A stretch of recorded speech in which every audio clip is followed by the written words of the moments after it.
Hola, ¿qué tal, Carlos? Buenos días, bienvenido, gracias por tu puntualidad. Como comenté en la primera clase, vamos a esperar a que se reúna la mayor cantidad de colegas, por lo tanto, a las 9:10 paso lista, ¿vale? Claro que sí, profe. ¿Se me alcanza a escuchar, perdón? Sí, sí, sí, usted. Vale, sí, sí, todo bien.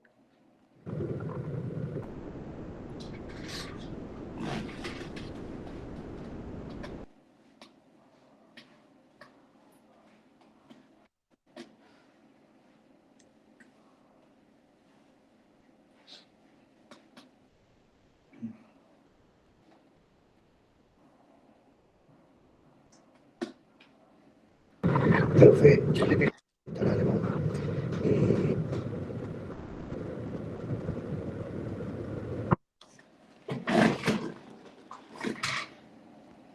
Hola, ¿qué tal a todos? Bienvenidos a los que se van integrando. Buenos días. Como comenté en la primera sesión, vamos a esperar a las 9:10, 9:10 en punto paso lista para que se congregue la mayor cantidad de colegas posible, ¿vale?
Hola, ¿qué tal a todos los que están integrando? Buenos días, bienvenidos. Como les dije, la primera sesión vamos a esperar a las 9:10 a que se conecte la mayor cantidad de colegas posibles y 9:10 en punto paso listo y comenzamos, ¿vale?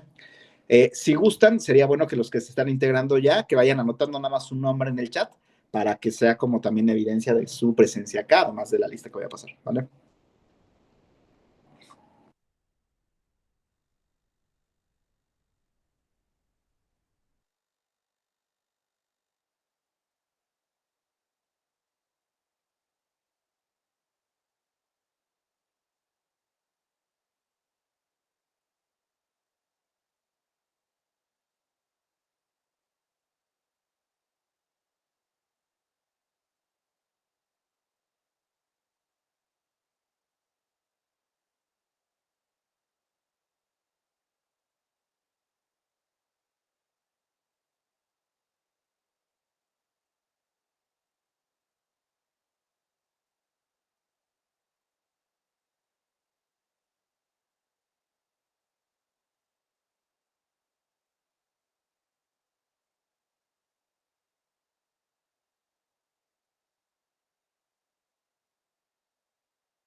Bueno, tenemos 9:10 en punto, entonces vamos a comenzar con esta primera sesión de asesoría.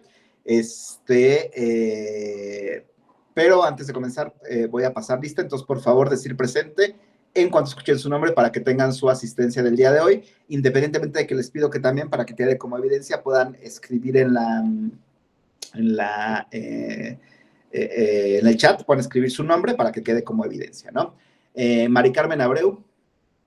Presente. Guillermo Burgos. Presente. Marta Estela Cárdenas. Presente. Marilena Flores.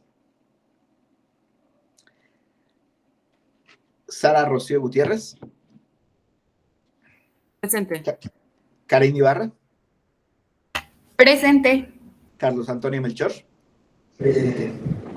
Lisbeth Montiel. Presente. Aranzazu Pérez. Presente. Andrés Eduardo. Sorcía, ¿no? Bueno, vamos a comenzar. Evidentemente la clase de hoy está, digamos, sobre todo orientada a trabajar un poco a Melanie Klein. No vi participación en el foro de dudas, entonces voy a seguir yo tal cual como tengo estructurada, digamos, la sesión. Igual si empieza a surgir alguna duda a medida que vaya avanzando, la comentamos, ¿no?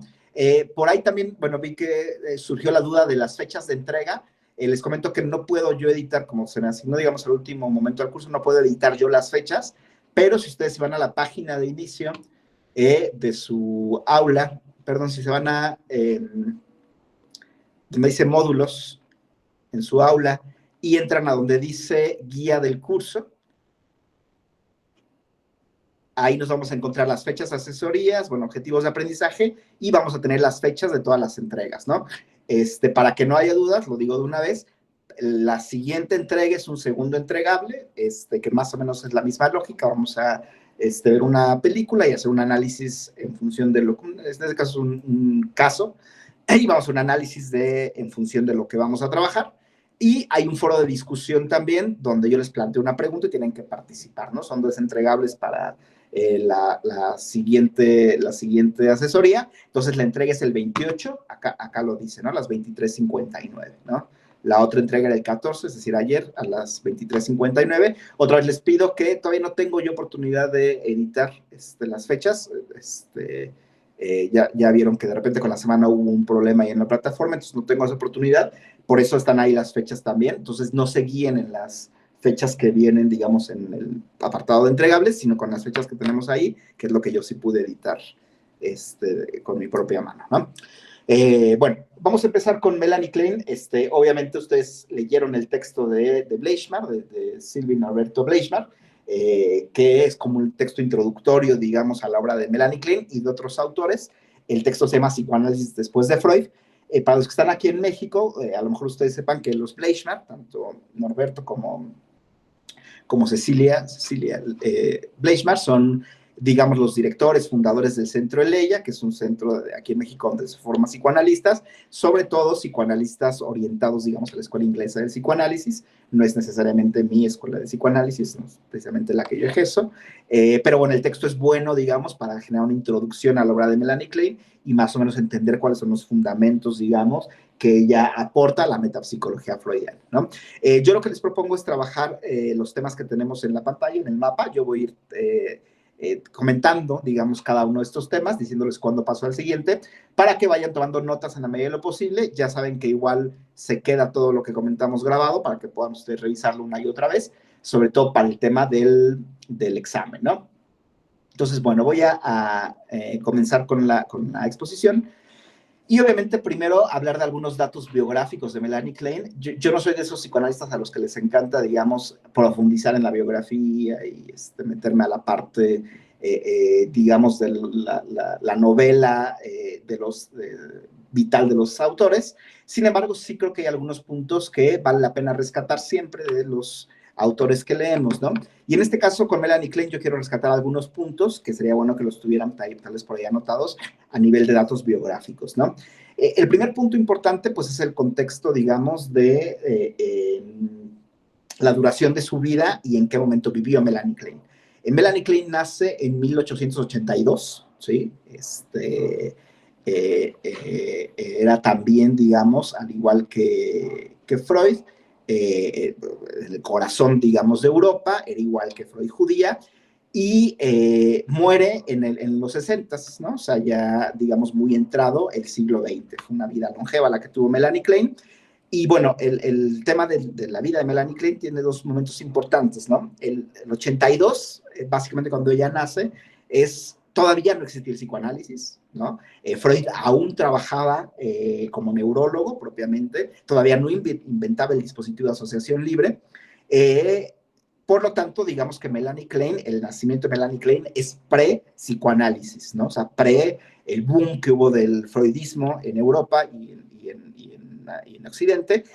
Melanie Klein no lo vivió, digamos, cuando era niña, sino lo vivió ya propiamente en su adultez, ¿no? Y por otro lado, otro tema importante es el momento de su muerte. Les decía, muere en los 60s.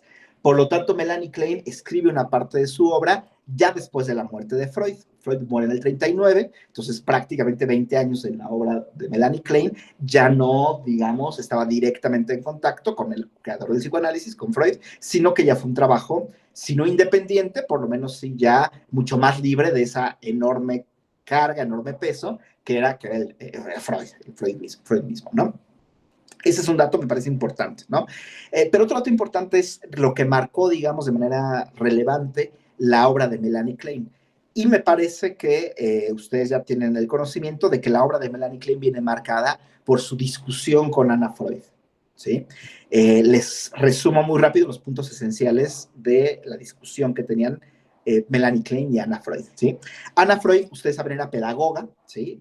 Evidentemente hija de Freud, y lo que ella pensaba básicamente es que el psicoanálisis no se podía llevar a cabo como tal con niños, ¿no? Por una buena razón. Fundamentalmente, para Anna Freud, el niño todavía no podía establecer una relación de transferencia auténtica con el analista, porque aún seguía muy apegado, digamos, a las figuras paternas, y por lo tanto el analista no podría venir a hacer esta figura que sustituya a las figuras paternas dentro del proceso analítico, ¿no? Que es lo que pasa con los pacientes adultos, que ya despegados de las figuras paternas pueden establecer una transferencia analítica con su analista, ¿no? Entonces, Anna Freud lo que pensaba es que la labor del analista era más bien una labor, lo voy a decir así, a lo mejor no es tan correcto lo que estoy diciendo, pero mucho más pedagógica, ¿sí? Mucho más orientada a lo mejor aconsejar a los padres, tal vez sí ayudar al niño a estructurar el yo y al super yo, pero no propiamente un trabajo analítico de analizar los impulsos de ley, ¿no? Entonces eso para Anna Freud era, digamos, imposible. Melanie Klein, por su parte, evidentemente plantea que sí se puede llevar a cabo un análisis con todas sus reglas, con todas sus letras, con niños, ¿sí? Con niños, de hecho, desde muy pequeños, ¿sí? Porque los niños son capaces desde muy pequeños de establecer vínculos transferenciales en la fantasía. Entonces, aun cuando el niño siga pegado a los padres, eso no implica que no transfiera hacia el analista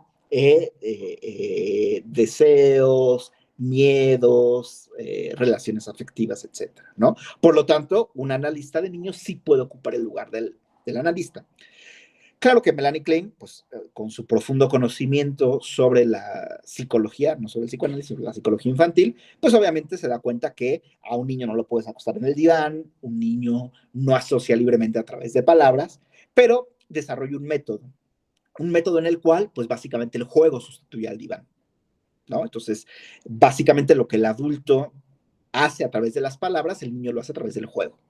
Por lo tanto, el analista puede intervenir en el juego del niño para provocar efectos analíticos, que el efecto analítico básicamente tendría que ver con levantar las barreras de la represión, ¿sí? Entonces, en términos estrictos, para Melanie Klein sí es posible un análisis de niños, siempre y cuando se modifiquen las cuestiones técnicas de la asociación libre y el diván por el juego y el juguete, ¿no?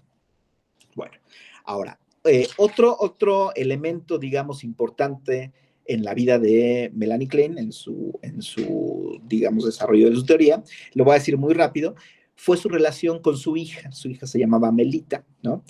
Y bueno, Melita, también psicoanalista, apoya a Anna Freud, ¿no? De hecho, entra en una, ¿cómo se llama?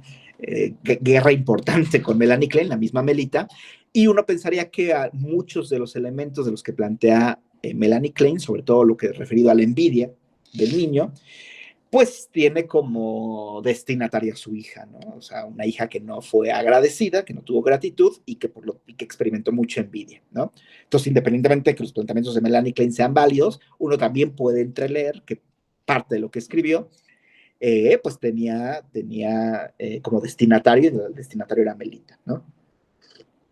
Bueno, finalmente, como último dato importante, me parece que sí vale la pena rescatar quiénes fueron los analistas de la misma Melanie Klein y quiénes le impulsaron a desarrollar lo que desarrolló. Y bueno, su analista básicamente fue Abraham, ¿sí? Abraham, que perteneció al primer círculo de Freud, ¿sí? Y que de alguna u otra manera es el autor psicoanalítico de la primera generación más importante en pensar en desarrollo, ¿sí? Freud no pensaba en términos desarrollistas, esta idea de fase oral, anal, genital. Freud no pensaba en términos de fases como tal, ¿sí? No pensaba como tal en un desarrollo, ¿sí? Pero Abraham sí. Y Abraham influye profundamente el trabajo de Melanie Klein, ¿no? De hecho, uno podría pensar que entre Abraham y Melanie Klein se establece en la Escuela de Relaciones Objetales, ¿no? Que justamente es el último dato biográfico que me gustaría establecer, ¿no? Melanie Klein desarrolla la mayor parte de su trabajo en Londres, ¿no? Por lo tanto, a la escuela de psicoanálisis que ella funda se le conoce como psicoanálisis inglés o más propiamente como psicoanálisis de relaciones objetales, ¿no? Básicamente porque Melanie Klein pone mucho más énfasis en las relaciones objetales que en los impulsos.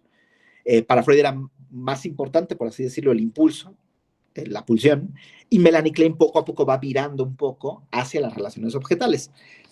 Si bien, como siempre, cuando hay un fundador de una escuela, ustedes eso lo deben saber, el fundador no pertenece a esa escuela, es el fundador. Entonces, Melanie Klein todavía, digamos, pertenece a la escuela de Freud, pero los que siguen a Melanie Klein ya pertenecen a la escuela de Melanie Klein, que es la escuela inglesa de relaciones objetales, ¿no?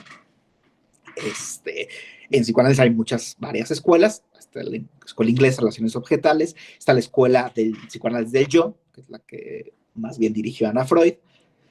Está la escuela americana de relaciones objetales, que se deriva de Melanie Klein, pero ya tiene tintes más americanos. Y está la escuela francesa, la escuela de Lacan, ¿no? Entonces, bueno, básicamente Melanie Klein es la fundadora de esta escuela de relaciones objetales, aunque propiamente pues ella no pertenece a esa escuela, pues más bien freudiana, ¿no?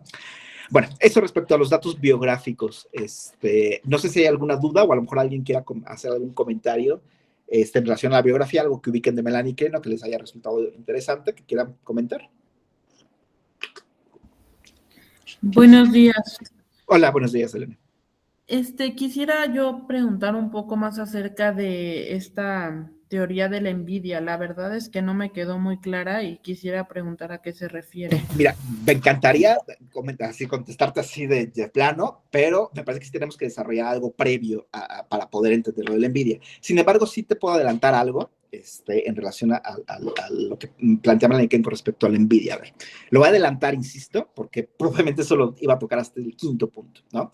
Pero bueno, lo adelanto. A ver, Melanie Klein tiene la siguiente idea. Cuando nace el niño nace con un yo suficientemente organizado para experimentar el impulso de muerte, la pulsión de muerte o el instinto de muerte, ¿no?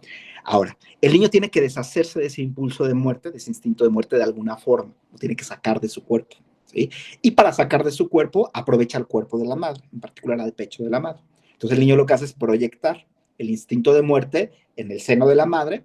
Entienda que esto es una fantasía y por eso quería dar el previo, pero lo proyecta en el seno de la madre, y al proyectar ese instinto en el seno de la madre, el niño ahora experimenta esa muerte, esa agresión, como viniendo de afuera, no de adentro. Entonces ya no es, el instinto de muerte ya no viene de mi propio cuerpo, sino viene del pecho que el niño construyó en su fantasía para deshacerse del impulso de muerte, se lo proyectó al pecho. ¿Sí? Bueno, ahora, el gran problema es que al construir ese pecho malo, dice Melanie Klein, viene emparejado con una angustia fundamental, que es la angustia de persecución. Claro, ahora si hay un pecho malo afuera, ese pecho malo puede venir y hacerme daño. ¿Entendemos? Entonces, hay una ansiedad persecutoria en relación a ese pecho. Todo esto es en la fantasía. Pues quería hablar un poco antes de la fantasía, pero todo esto es en la fantasía, ¿no? Ahora, Como existe esa ansiedad de persecución con respecto a ese pecho malo, entonces el niño se ve en la necesidad de generar una nueva fantasía. Y esa nueva fantasía es la fantasía del pecho bueno. Entonces el niño proyecta parte de su instinto de vida en el otro pecho, ¿sí? ¿Sí? Para hacer un pecho bueno, un pecho idealizado. Un pecho que va a ser capaz de protegerlo de ese pecho malo. Entonces tenemos ya una dinámica donde tenemos un pecho malo que persigue y un pecho bueno que protege. ¿Okay? Ahora, el problema es que este pecho bueno está idealizado, ¿sí? Y esa idealización provoca una nueva angustia, o varias. Una angustia puede ser que ese pecho bueno desprecie al niño y no lo quiera proteger, ¿sí? O que el niño no sea lo suficientemente bueno para obtener el amor de ese pecho bueno. O que el niño, al haber proyectado su instinto de vida en el pecho bueno, se vacíe y se quede el vacío desde adentro. ¿Okay? Entonces, eso establece, digamos, la posición esquizoparanoide. Ahora, ¿cómo se sale de esta posición esquizoparanoide en Melanie Klein? Bueno, lo que tiene que hacer el niño, otra vez, por el amor del cielo, en la fantasía, ¿sí? Lo que tiene que hacer el niño es reabsorber al pecho bueno e incorporarlo a sí mismo, para sentir que esa protección ya no viene de afuera, sino viene de adentro. ¿Okay? Para hacerlo, tiene que incorporarlo a su sistema psíquico, a esa idealización. ¿Okay? Eso ocurre en el mejor de los casos, ¿no? Ahora, ¿qué pasa cuando se interrumpe la posición esquizoparanoide? Bueno, cuando no funciona bien. Lo que pasa es que el niño, en vez de sentir gratitud hacia ese pecho bueno que lo está protegiendo, experimenta envidia. ¿Okay? Todos hemos experimentado envidia alguna vez, ¿sí? Entonces, lo que hace es que ese pecho bueno, en vez de ser algo con lo que el niño quiere estar cerca, porque el pecho bueno es mejor que él y lo puede proteger, el niño quiere atacarlo, ¿sí? Así como cuando tú envidias a alguien, todos hemos envidiado a alguien, y si no tenemos conciencia de eso, hay que pasar unos 3, 4 añitos de análisis, para darnos cuenta que a veces las personas no nos hacen nada, pero como son mejores que nosotros, y porque hay personas mejores que nosotros, las envidiamos. Y cuando las envidiamos queremos destrozarlas. Y lo que nos dé la persona, independientemente de que sea algo bueno para mí, yo lo transgiverso en algo malo. La persona me dice, qué bonito está tu vestido, y yo inmediatamente pienso, sí, está hipócrita. Me lo dice porque me quiere hacer ver mal frente a todos. Me dan un regalo, claro, a mí me dio esto, pero por supuesto son sus obras, ¿entiendes? O sea, de envidia está haciendo que todo lo que me dé esa persona lo experimente como algo negativo. ¿Okay? Bueno, es lo mismo que pasa con el niño. Entonces el niño empieza a atacar este pecho bueno. Como ataca al pecho bueno, no lo puede introyectar. Como no lo puede introyectar, no se vuelve una certeza interior. Y como no se vuelve una certeza interior, entonces el niño queda a merced del pecho malo, persecutorio. Entonces el niño está en una situación muy complicada, que es vivir con el miedo del pecho malo persecutorio, que lo va a atacar, y sin una certeza de que hay alguien que lo proteja, ¿sí? Esa es la fórmula en Melanie Klein para lo que Melanie Klein llama la psicosis infantil, ¿no? Una persona que quede estancada ahí y que por eso precisamente puede devenir en esquizofrenia paranoica, que justamente con esquizofrenia paranoica es lo que es, tú quieres ayudar en la mejor lead al esquizofrénico paranoico, lo quieres ayudar, y el esquizofrénico paranoico reacciona con envidia y reacciona agrediendo tus intentos de ayuda. No sé si me expliqué lo suficiente, Elena, no he desarrollado todo lo anterior, pero no sé si me expliqué lo suficiente. Sí, profesor, gracias, quedó mucho más claro. Vale, sí, Carlos. Gracias, profe. Y esto, por ejemplo, de las posiciones, ¿sí se ve en la edad adulta? O sea, entiendo que se desarrolla al comienzo de en la infancia, pero en la edad adulta sí es que se note, como por ejemplo en el personaje de la peli que actuaba justo como en esa situación, ¿no? Como medio persecutorio. Sí, por supuesto. Por supuesto. A ver, te escuché un poquito bajo, Carlos, pero voy a tratar de refrasear para que todos escuchen. Lo que pregunta Carlos es, y si estoy mal en la pregunta, me dices, bueno, a ver, Melanie Klein lo desarrolla, digamos, en el primer año de vida, las posiciones. Pero le pregunta a Carlos, ¿se ve en la adultez? O sea, ¿es algo que se pueda ver, que se pueda comprobar en la adultez? En la película, dice Carlos, se ve de alguna u otra manera en el personaje, pero claro, es una película. Entonces, la pregunta de Carlos es, ¿se ve? Y la respuesta es sí se ve, ¿sí? Se ve claramente, digamos, en las patologías psicóticas. O sea, ahí es clarísimo. De hecho, uno puede casi decir, bueno, Melanie Klein sacó todo esto de aquí, porque ahí está el delirio esquizofrénico, el delirio paranoico, te narra esas fantasías, ¿no? Pero también lo puedes ver en pacientes neuróticos, cuando un paciente neurótico asume una posición, ¿sí? En un determinado momento de su vida frente a algunas situaciones. Y entonces uno ve que el paciente neurótico está funcionando de manera esquizoparanoide, por ejemplo. A ver, cuando uno se enamora, lo voy a decir así, funciona de manera esquizoparanoide. ¿Sí? Fíjense, cuando uno se enamora, sobre todo el amor adolescente, ¿no? Cuando el adolescente se enamora así cañón, digamos que se enamora de una chica, la chica se convierte en el pecho bueno, ¿sí? Y digamos que es una chica que no es muy querida por su familia, la familia se convierte en el pecho malo, ¿no? Entonces lo que dice papá, lo que dice mamá, aunque sea para ayudar al chavo, el chavo lo experimenta como persecutorio, ¿entienden? Y la chica está idealizadísima, ¿sí? Cuando se rompe el enamoramiento, cuando esa idealización se puede reintroyectar, volverse una certeza interna, ¿sí? Que no quede como una situación exterior. Entonces, la respuesta corta sería sí, sí se ve. Y parte de lo que plantea Melanie Klein en el psicoanálisis de adultos es que en la transferencia, o sea, en la relación con el analista, el analizante repite patrones esquizoparanoides, ¿no? Donde de repente idealiza al analista, envidia al analista, introyecta al analista, de repente el analista se vuelve pecho malo, entonces se vuelve persecutorio, lo ataca, etc., ¿no? Y también la depresiva, ¿sí? Parte, digamos, del éxito del análisis, según Melanie Klein, sería poder ayudar a reorganizar estas dos posiciones en el paciente, ¿no? Entonces, sí, la respuesta es sí. En los grupos lo puede ver uno, piensen ustedes en... Bueno, tú estás en Colombia, Carlos, pero seguro estás un poco atento de lo que pasa en la política en México, pero ustedes pueden ver a lo mejor a los seguidores de AMLO, como para los seguidores de AMLO, AMLO es el pecho bueno, ¿entienden? Y cualquier cosa que venga del exterior, lo que diga un panista, lo que diga un priista, es el pecho malo, lo que diga Salinas es el pecho malo, ¿no? Entonces, pues, realmente en esa situación viven de manera escindida sus relaciones objetales, ¿no? División entre buenos y malos. No sé si contesté tu pregunta, Carlos, perdón. Sí, muchas gracias. Ahí ya se escucha mejor, ¿cierto? Se escucha un poquito bajo, fíjate, un poquito bajito, pero bueno, yo sí te alcanzo a escuchar bien. Listo. Gracias. Vale. Sí. Bueno, entonces, si vamos bien, adelante un poco a la lógica de la exposición, pero bueno, retomo. Ahora, mi segundo punto que me interesa como justamente elaborar, que en el fondo ya lo comenté, en función de la intervención de Elena, ¿sí? A ver, entre Freud y Melanie Klein hay una diferencia, varias, pero una diferencia muy importante es el lugar que le asignan al yo dentro de la teoría, ¿sí? Fíjense, a lo mejor no tengo que hacer demasiado énfasis en esto porque ustedes ya lo vieron en otros seminarios, pero para Freud es clarísimo, el niño no nace con un yo, el yo se va organizando, y se va organizando en particular a partir de la identificación. Entonces, el yo, tu yo, mi yo, el yo de Elena, el yo de Karina, es un yo que parte de la identificación con nuestros cuidadores, y en particular por la pérdida del cuidador, hace que me identifique con ese objeto perdido, y eso va haciendo que el yo se vaya generando, consolidando. ¿Sí? Entonces el yo en realidad es algo impuesto que viene desde afuera, ¿sí? Y que no se nace con él. Por lo tanto, en el origen de la vida no hay un yo en Freud. ¿Okay? Esto es distinto para Melanie Klein, porque Melanie Klein, así puntualmente lo dice y la parafraseo, el niño nace con un yo lo suficientemente organizado, ¿sí? Para experimentar angustia.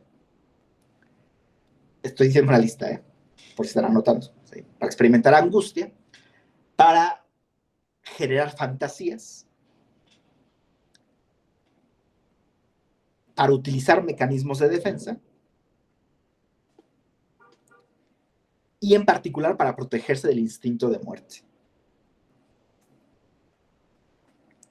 Entonces, desde el inicio de la vida, según Melanie Klein, ya vemos cierta organización yoica, que es capaz, otra vez lo repito, de generar fantasías, relaciones objetales, utilizar mecanismos de defensa, experimentar angustia y tratar de escapar del instinto de muerte. ¿Okay? Eso en Freud no es así. ¿Okay? Entonces aquí sí vemos una clara y tácita diferencia entre ambas teorías, ¿no? O sea, es muy distinto pensar en un yo innato a pensar en un yo que se va generando por la influencia del ambiente, ¿sí?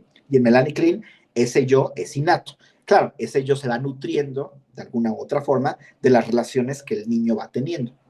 Pero eso no implica que ya haya como una semilla muy primitiva de lo que es el yo. ¿Okay?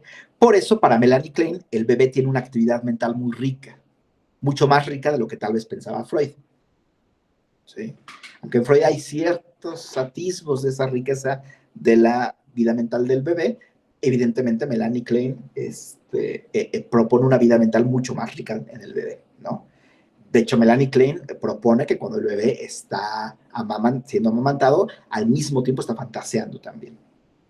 ¿Sí? Y cuando no está siendo amamantado, también está fantaseando, ¿no?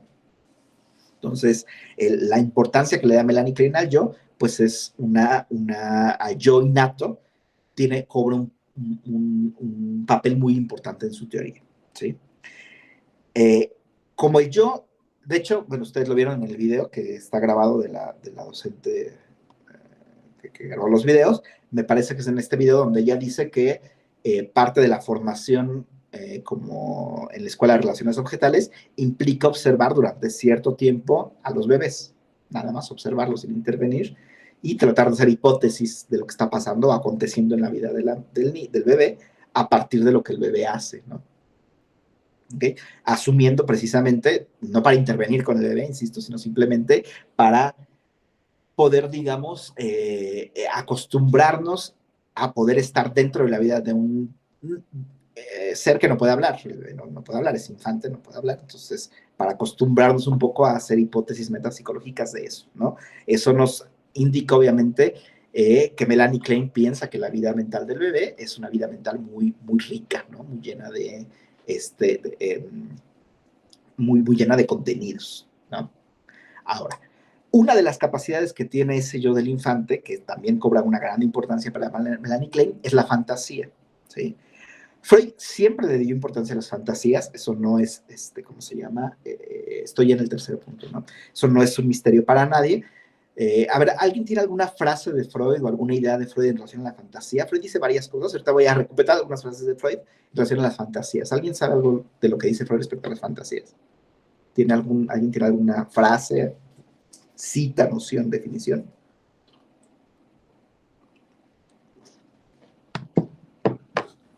¿Nadie? No, la verdad no, profe. Ok, acá les van algunas para que vean que Freud tiene mucha importancia en la fantasía y la fantasía inconsciente. Les va un ejemplo, ¿no? Una de las frases famosas de Freud, tampoco me voy a meter a explicarlo demasiado porque, bueno, esto es parte de Freud, no de Melanie Klein, pero una de las frases famosas de Freud es la siguiente, ¿sí? El síntoma del neurótico es su forma de satisfacer su frustración sexual, pero en la fantasía, ¿no? O sea, para Freud lo que sucede es que un síntoma neurótico genera cierta satisfacción sexual, pero es una satisfacción sexual fantaseada, ¿sí? Esa es una frase famosa de Freud, ¿no? Otra frase famosa de Freud en relación a las fantasías es la siguiente. El bebé, cuando tiene hambre y no llega el alimento, genera una satisfacción alucinatoria de deseos, que no es otra cosa sino una fantasía vívida, ¿no? O sea, para Freud, cuando el bebé no llega a la mamá a alimentarlo al tener hambre, el niño empieza a alucinar con el seno, empieza a hacer esto, incluso a chupetear. Y dice Freud, bueno, cuando está haciendo eso, en realidad está fantaseando con que el seno viene y lo alimenta, ¿no? Entonces Freud tiene una importancia muy importante, digamos, la fantasía, ¿no? En algún momento describe al inconsciente como la otra escena, la escena de la fantasía, ¿no? Okay. Ahora, evidentemente en Freud son fantasías inconscientes. Una fantasía es la vía a través de la cual se satisface un deseo, pero es un deseo inconsciente. Cuando decimos un deseo inconsciente, nos referimos a un deseo más bien prohibido, ¿no?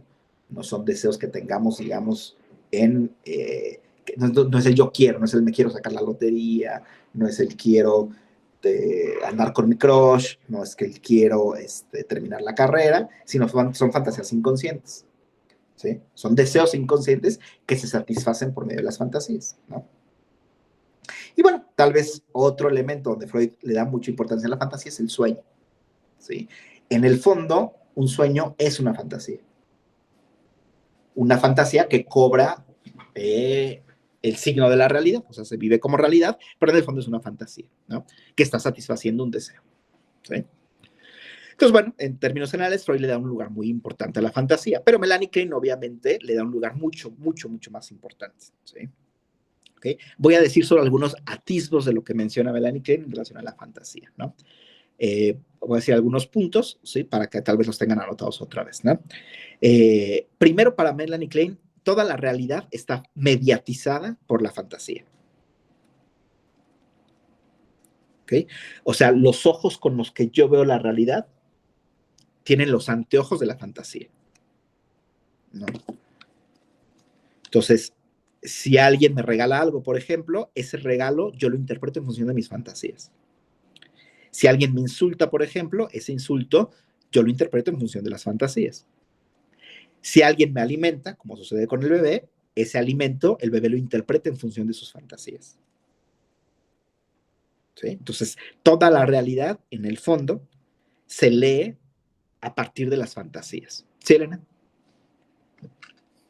Profesor, ¿se podría interpretar esto de fantasía como la subjetividad? O sea, como el contexto de cada quien. Digamos que la fantasía sí es un elemento muy importante de la subjetividad, ¿no? Porque otra vez, ¿qué es lo subjetivo? Aquello a lo que solo yo tengo acceso. No sé si me explico, o sea, lo subjetivo, mis sueños son subjetivos en la medida en que nadie sabe lo que sueño. Y yo te puedo decir, soñé con mi mamá y perfectamente estarte mintiendo, ¿no? Entonces, claro que las fantasías son absolutamente subjetivas porque el único que tiene acceso a sus fantasías soy yo, ¿no? Entonces, sí, de alguna u otra manera, sí, la fantasía está íntimamente vinculada con la subjetividad, ¿no? De acuerdo. Bueno, entonces, sí, o sea, como les depende decía, de las vivencias de cada quien, ¿no? O sea, es algo muy personal. Las vivencias de cada quien. En la lectura de Melanie Klein, uno podría pensar que sí, que es muy personal. Ya si pensamos en otras lecturas más lacanianas, por ejemplo, no sería tan personal, no sería tan altamente personal, pero sí, pensamos en Melanie Klein, sí es altamente personal porque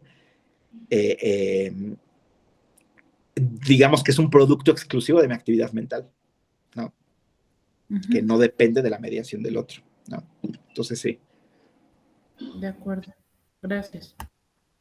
Pero aquí hay otro tema que también hay que añadir. Si bien la realidad es mediatizada por la fantasía, en Melanie Klein también es cierto lo opuesto, que la realidad va alimentando las fantasías, ¿no? Entonces, si yo tengo la fantasía, por ejemplo, de que le caigo mal es un ejemplo, ¿no? De que le caigo mal a Karina. Y Karina tiene su cámara apagada. Bueno, entonces a lo mejor esa realidad alimenta mi fantasía de que le caigo mal. ¿Entienden? ¿Sí? Entonces, hay como una relación circular entre fantasía y realidad, ¿sí? Nada más únicamente para ponerlo como ejemplo, voy a poner un pequeño esquema que tal vez ayude a ilustrar esto, ¿no? Ahí lo tenemos, ¿sí? Un círculo de retroalimentación donde la fantasía me ayuda a interpretar mis experiencias de gratificación y frustración, pero a su vez esas experiencias de gratificación y frustración alimentan mis fantasías, ¿no? Bueno, esto por un lado, ¿no? Por otro lado, en Melanie Klein sigo con el tema de la fantasía. Las fantasías son defensas, ¿sí? Son defensas frente a la insatisfacción de los deseos. ¿Sí? Es decir, cuando yo tengo un deseo insatisfecho, se produce una fantasía que me permite satisfacer ese deseo. ¿Sí? Pero no solo eso, también las fantasías son defensas frente a la realidad externa. ¿Sí? Por ejemplo, una persona, cuando la realidad externa es muy adversa, es muy complicada, muy frustrante, se puede refugiar en la fantasía. ¿Sí? Que es básicamente lo que hacemos a veces en los sueños, ¿no? Nos refugiamos en la fantasía. ¿Sí? Pero también las fantasías nos protegen de la realidad interna, ¿sí? Por ejemplo, si tengo hambre, si tengo sueño, si tengo sed, si tengo un impulso sexual desagradable, la fantasía me protege de eso, ¿sí? ¿Ok? Pero, y aquí está el quid del asunto, que es muy importante, las fantasías son medios de protección, ¿sí? Que al principio funcionan como medios de protección, pero después las mismas fantasías se empiezan a convertir en fuentes de angustia, ¿no? Les pongo el ejemplo, o regreso al ejemplo que les ponía hace rato, que Elena me permitió dar, ¿no? Al niño le angustia su instinto de muerte, y como le angustia su instinto de muerte, tiene que hacer una fantasía. La fantasía es, ese instinto de muerte no está dentro de mí, está fuera de mí, y hay un pecho malo donde está el instinto de muerte. Al principio esa fantasía ayuda al niño a deshacerse de la angustia que le provoca el propio instinto de muerte. Pero esa fantasía, si bien en el principio funcionó, eventualmente se convierte en una fantasía que angustia. Porque ahora entonces hay un pecho malo, externo, que me está persiguiendo. ¿Ok? Entonces, para protegerse de esa fantasía, que ahora la fantasía es lo que angustia, hay que generar una nueva fantasía que me va a proteger de la fantasía original que originalmente utilizaba yo para protegerme. No sé si me estoy explicando. Es una lógica donde hay una angustia fundamental, que es el instinto de muerte. Esa angustia fundamental genera una fantasía. Esa fantasía me medio tranquiliza, pero luego esa fantasía se vuelve angustiante en sí misma. Entonces tengo que generar una nueva fantasía que me protege por un instante, pero luego se vuelve angustiante, y que entonces tenemos una cadena de fantasías en donde cada fantasía que sirvió en su momento como protección, al mismo tiempo fue fuente de angustia. Entonces, las fantasías más primitivas son cada vez más angustiantes, aunque en un principio fueron medios de protección. ¿Sí? Les pongo un ejemplo, un poco aludiendo a lo que decía Carlos, y esto se ve en los adultos. Les pongo un ejemplo nada más. Yo tengo un paciente que, bueno, por múltiples situaciones, etcétera, tuvo un infarto muy, muy joven, un infarto a los 43 años. Y ese infarto fue un infarto masivo, lo dejó con el 30% de su corazón, o sea, nada más le funciona el 30% de su corazón. Y bueno, eso obviamente trajo a su vida, ya lo había, pero lo trajo mucho peor, catástrofes económicas, financieras, catástrofes a nivel de su familia, deudas, etcétera, ¿no? Bueno. Ahora, este paciente tiene una fantasía que casi siempre evoca cuando está en los peores momentos de su tristeza por lo que está viviendo. Y la fantasía es que se va a ganar la lotería, ¿no? Entonces, la tiene muy vívida la fantasía. Pero inmediatamente después de que viene esa fantasía, viene la angustia. La angustia de decir es que nunca voy a ganar la lotería. Eso es solo una fantasía que tengo. Eso nunca va a pasar. Entonces se siente más angustiado. Pero ya no se siente angustiado por lo que está viviendo, sino se siente angustiado porque no se va a cumplir la fantasía de ganarse la lotería, ¿entienden? Entonces, fíjense cómo la fantasía que en un momento sirvió como medio protector para, de alguna otra manera, estabilizar al psiquismo, es una producción de la psique que permite organizar la libido. Bueno, esa misma fantasía eventualmente termina siendo angustiante en sí misma. ¿Sí? Por eso Melanie Klein habla de fantasía inconsciente, ¿no? Okay, entonces, ya dije varios puntos de la fantasía. Primero, nos protegen de la realidad externa, de la realidad interna, ayudan a satisfacer deseos. En un primer momento son protectoras, luego se vuelven angustiantes, ¿no? Y por eso utilizamos fantasías para protegernos también de las fantasías, ¿sí? Entonces, fíjense cómo tiene un peso súper importante, ¿no? La fantasía en la obra de Melanie Klein, ¿no? Ahora, no solo eso, si pensamos, digamos, en la segunda tópica, ¿alguien ubica cuál es la segunda tópica? O sea, díganme los... Ajá, sí, Carlos. Ay, perdón, profe, antes de que avance un poco. Sí. Entonces, entiendo que esto, por ejemplo, en el consultorio, en la clínica con niños, por eso es que muchas veces, no sé, a mí me ha pasado que los niños avientan al personaje de la mamá. Pues yo tengo una casita con la familia y tal. Entonces, la avientan por las escaleras y es como la forma de satisfacer esa fantasía de... Claro. No se porta mal porque no me da de comer, se porta mal porque no deja ver la tele, y todo lo proyecta como los personajes de la familia de juguete, pero en realidad es como el acceso a su mundo interno, ¿cierto? Es así como se vería en la clínica con niños. Claro, claro, que estás describiendo es como típico, ¿no? La niña avienta a la mamá y entonces ahí está realizando una fantasía de destrucción, ¿cierto? Sí, pues, en esto lo vi en un niño, digamos, un niño de 6 años. Ajá. Sí. Exacto, pero si te estoy siguiendo bien, después de esa fantasía de destrucción viene la culpa. Sí, Ahora, sí. entonces ahí tenemos que esa fantasía que en un primer momento le permitió satisfacer un deseo de destrucción y entonces funcionó como protección, después origina una nueva angustia, que es la culpa por haber destruido el objeto, ¿cierto? Sí, es que aquí en Colombia tienen una frase cuando algo te da como lástima o como, Ajá. ay, pobrecito, dicen como, ay, qué pecado.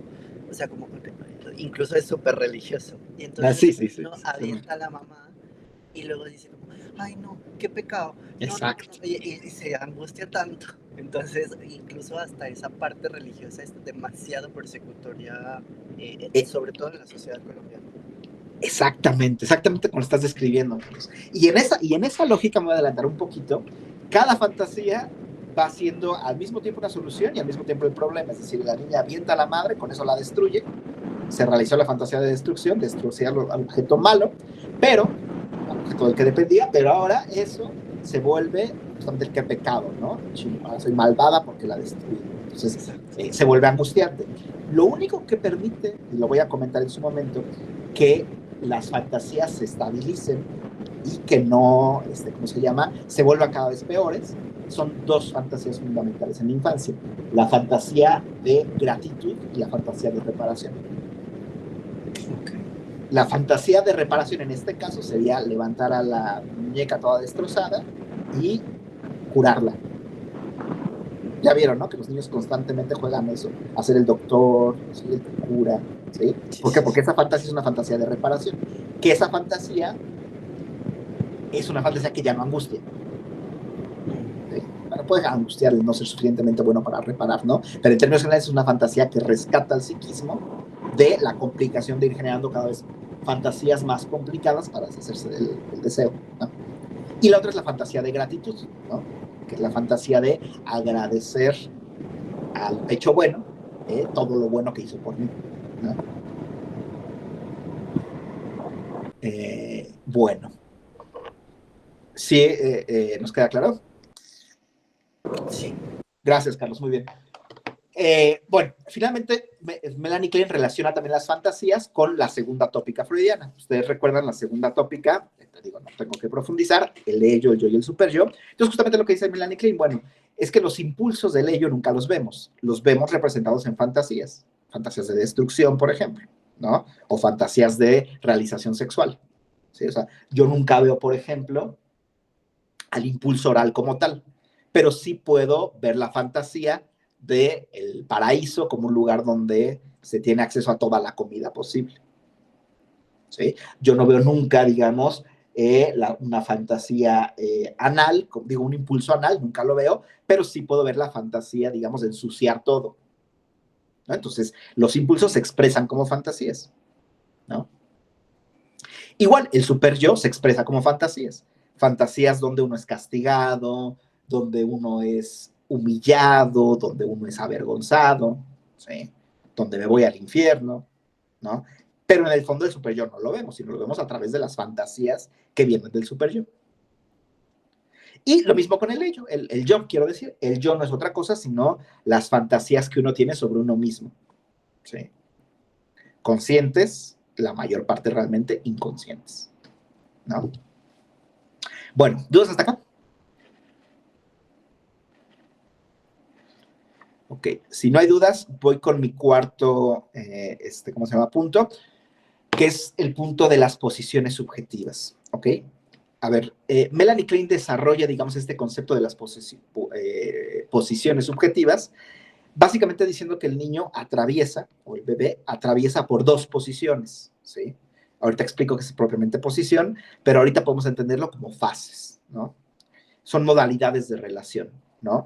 Que de alguna manera organizan la manera en cómo la persona funciona, ¿sí? Básicamente Melanie Klein plantea la existencia de dos posiciones, ahorita voy a profundizar en ellas, lo que sea posible porque es mucha la información. Habla de la posición esquizoparanoide y la posición depresiva. Pero antes de profundizar un poco en cada una de esas posiciones, lo que me gustaría es decir qué compone una posición, ¿sí? O sea, ¿de qué está hecha una posición? Bueno, básicamente una posición es una forma de funcionamiento como tal que implica algunas formas de angustia específicas. Estoy dando una lista, ¿no? Además, genera fantasías específicas también. Además, utiliza modalidades específicas de defensa.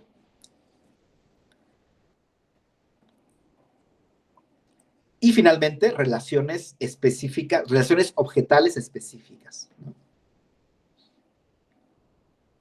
Entonces lo comento, una posición, digamos, es una estructura, una modalidad de funcionamiento donde tenemos unas formas típicas de defensa, unas formas típicas de angustia, unas formas típicas de fantasía y unas formas típicas de relaciones objetales. Entendiendo obviamente relaciones objetales como las relaciones que establece la persona, el niño, el individuo, el sujeto, con los otros, ¿sí? Obviamente en un primer momento es con el cuidador, ¿no? Pero después puede ser con otras personas, ¿no? Entonces, otra vez, ansiedades, fantasías, defensas y relaciones objetales es lo que compone a las posiciones, ¿no? Las fantasías, defensas, relaciones objetales y fantasías esquizoparanoides son distintas estructuralmente a las fantasías, relaciones objetales, defensas y fantasías depresivas, cualitativamente distintas, ¿sí? ¿Okay? Ahora, para Melanie Klein está muy claro que no es que se atraviese por estas fases, sino que estas formas de funcionamiento, digamos que pueden activarse en cualquier momento de la vida de una persona, ¿sí? El nacimiento de un hijo puede activar fantasías esquizoparanoides. La muerte de un padre puede activar fantasías esquizoparanoides o depresivas. Una nueva relación de amor puede activar fantasías esquizoparanoides o depresivas. La relación analítica, de hecho, las activa, ¿sí? Entonces, no es que se atraviese como tal, sino que los acontecimientos, lo voy a decir así un poco mal dicho, traumáticos de la vida, ¿sí? Activan modalidades de relación esquizoparanoides o depresivas, ¿sí? Okay. Bueno, ¿dudas hasta acá?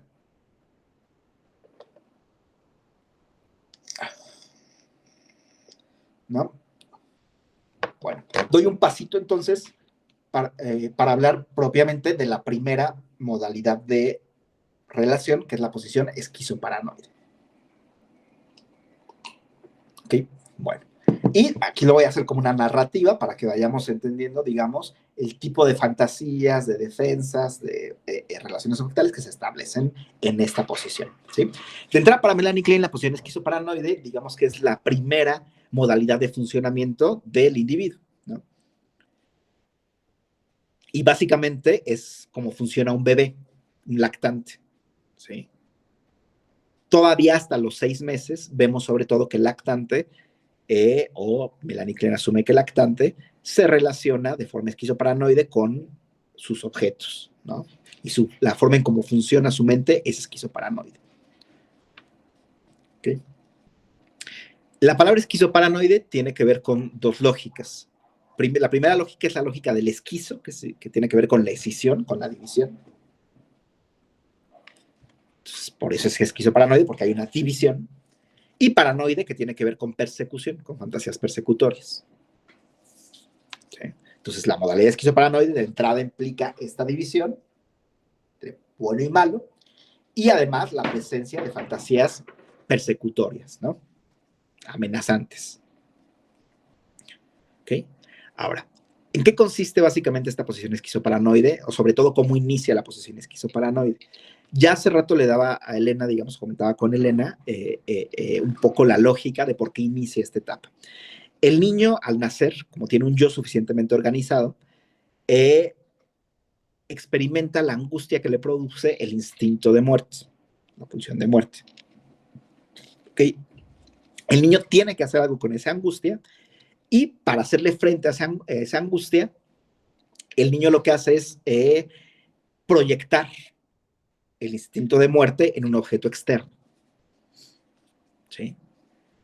esa proyección del instinto de muerte en un objeto externo, lo que genera es una fantasía, la fantasía del pecho malo. ¿Sí? ¿Por qué? Porque ahora ese pecho, que en realidad es neutral, ¿sí?, se convierte en el depositario de toda la agresión del bebé. ¿Sí? Entonces se le proyecta toda la propia agresión, pero se empieza a ver a ese pecho como un pecho persecutorio. ¿Sí? Un pecho que ahora, a su vez, me va a agredir. ¿Sí? Y se genera una de las primeras fantasías, digamos, que es la fantasía de persecución, la persecución por parte de ese pecho malo. ¿Sí? Entonces, por ejemplo, cada vez que el niño, esto lo dice Melanie Klein, cada vez que el niño no es alimentado por la madre, el niño lo que fantasea es que el pecho malo lo está frustrando, ¿sí? Que el pecho malo lo está atacando. ¿Okay? Ahora, justo para protegerse de ese pecho malo, entonces ahora el niño tiene que producir una nueva fantasía, ¿no? ¿Cómo el niño produce esta nueva fantasía? Bueno, ahora proyecta parte de su instinto de vida sobre el otro pecho, digamos, ¿sí? Que ustedes entenderán que esto de un pecho y otro pecho, pues es obviamente una manera de imaginarlo, nada más que sea así. Pero ahora proyecta su instinto de vida en ese otro pecho, que va a ser el pecho bueno, ¿sí? Ese pecho bueno que va a estar idealizado, ¿sí? ¿Okay? Y que con su primera función, digamos, sería proteger al niño del pecho malo. ¿Okay? Entonces ahí ya tenemos de entrada la lógica de la posición esquizoparanoide. Tenemos una escisión entre lo bueno y lo malo, que están plenamente separadas. El niño nunca advierte, digamos, que ambos pechos pertenecen a la misma persona, sino tenemos a un pecho malo, una madre mala, y un pecho bueno, una madre buena. ¿Okay? Entonces hay una división. ¿Sí? Y por otro lado, tenemos también el elemento de la persecución. El pecho malo persigue al niño. ¿Sí? Y tenemos también el elemento de la idealización. El pecho bueno está idealizado, ¿sí?, y se le ve como con todas las cualidades posibles que permitan proteger al niño. ¿Sí? Digamos que, solo como ejemplo, tendríamos algo más o menos así. ¿Okay? ¿Se alcanza a ver bien la imagen?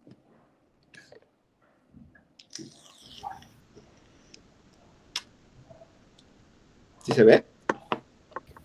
Sí, sí se ve. ¿Sí? Bueno, entonces tenemos algo más o menos así. El yo del niño proyectó el instinto de muerte en un pecho, que ahora es el pecho malo, y el yo del niño también, para protegerse, proyectó el instinto de vida en otro pecho, que es el pecho bueno. Y se generan las dos fantasías, la fantasía de persecución del pecho malo y la fantasía del pecho bueno idealizado. ¿Ok? Ahora, con ese pecho malo, voy a empezar con el malo, el niño lo que va a hacer es que va a establecer una relación de agresión, ¿no? O sea, el niño va a querer destruir a ese pecho malo, ¿sí? Evidentemente para protegerse de él, ¿sí? Entonces el niño en su fantasía es capaz, un poco como nos comentaba Carlos en el ejemplo de hace rato, en su fantasía destruye ese objeto malo, o lo intenta destruir. Pero eso al mismo tiempo genera una nueva fantasía, que es la fantasía de retaliación, o una nueva angustia, quiero decir, la angustia de retaliación. La angustia de retaliación es la angustia de que, claro, como yo destruí al pecho malo, el pecho malo va a venir a, digamos, agredirme, ¿sí? El pecho malo, digamos, que va a venir a, déjenme les pongo más dónde está. A ver si se ve ahí. Ah, está. El pecho malo va a venir a destruirme, ¿sí? Como la angustia de que ese pecho malo se vengue de mí. ¿Okay? Entonces, fíjense cómo, otra vez, primero se generó la fantasía de hay un pecho malo, y luego para protegerme de ese pecho malo, una de las fantasías es voy a destruir al pecho malo. Eso me tranquiliza por un momento, pero me genera una nueva angustia, que es la angustia de retaliación. ¿Sí? ¿Okay? Ahora, ¿qué otras formas tiene el niño de protegerse de ese pecho malo? Otra vez en sus fantasías. Tal vez el niño no quiera propiamente destruir al pecho malo como tal, sino quiera, una de las fantasías sería devorar al pecho malo. ¿sí? Devorarlo, de tenerlo dentro de él, ¿sí? Para controlarlo desde adentro, ¿sí? Esa es una nueva fantasía, la fantasía de devoración del pecho malo. ¿Okay? Lo cual está muy bien, porque por un momento le da al niño cierta tranquilidad. Ahora ya no hay una angustia de afuera, sino que ya me comí ese pecho. Ya lo tengo dentro de mí, no me va a hacer nada. Pero, como siempre, cuando se genera una defensa, la defensa de incorporación, inmediatamente viene una nueva angustia, que es la angustia hipocondriaca. ¿Sí? Entonces el niño puede empezar a experimentar que ahora la agresión ya no viene desde afuera, sino que viene desde adentro. ¿Sí? La primera era angustia de persecución, ¿entienden? El pecho malo me persigue. La segunda era angustia de retaliación. El pecho malo se va a desquitar por lo que yo le hice. Otra tercera angustia en relación al pecho malo es la angustia hipocondríaca. Como me lo devoré y me lo comí, me va a hacer daño desde adentro. ¿Entienden? ¿Sí? Ahora, hay otras fantasías que le permiten al niño defenderse de ese pecho malo. Una fantasía que también le ayuda al niño es la fantasía, ahorita estoy hablando exclusivamente del pecho malo, ¿no? Es la fantasía o la defensa de la identificación con el agresor, ¿no? Ok, a ver, como este pecho malo es demasiado malo, lo que voy a hacer es que me voy a parecer a él. Me voy a parecer a él para protegerme de él, ¿sí? Un poco como la lógica de, si no puedes con el enemigo, únetele. ¿Sí? Entonces me voy a convertir yo también en alguien malo para protegerme de ese pecho malo, ¿no? Obviamente esa es otra fantasía que de momento estabiliza la angustia de persecución, pero al mismo tiempo lo que hace es producir una nueva angustia, que es la angustia de que él mismo sea malo, ¿sí? Ya vieron a los pacientes, ¿no? Que de repente llegan y dicen, es que no sé por qué me siento una persona que soy mala, ¿no? Bueno, a lo mejor Melanie Klein lo que explicaría es que se quedó estancada en esa fantasía de identificación con el pecho malo. ¿Ok? Bueno, entonces, hasta ahí un poco las defensas en relación al pecho malo y las angustias que genera, ¿no? Las repito un poco. Una primera defensa frente a la persecución es la incorporación del pecho malo, ¿sí? Incorporación, pero esa incorporación, como ya les digo, provoca fantasía angustia hipocondriaca, ¿no? Otra fantasía, digamos, es la fantasía de la otra defensa, quiero decir, es la defensa de la identificación con el agresor, que provoca la sensación de uno mismo ser malo. Otra fantasía es la fantasía de agresión hacia el pecho malo, que provoca la fantasía o la angustia de retaliación. ¿Okay? Bueno. ¿Dudas hasta acá, perdón?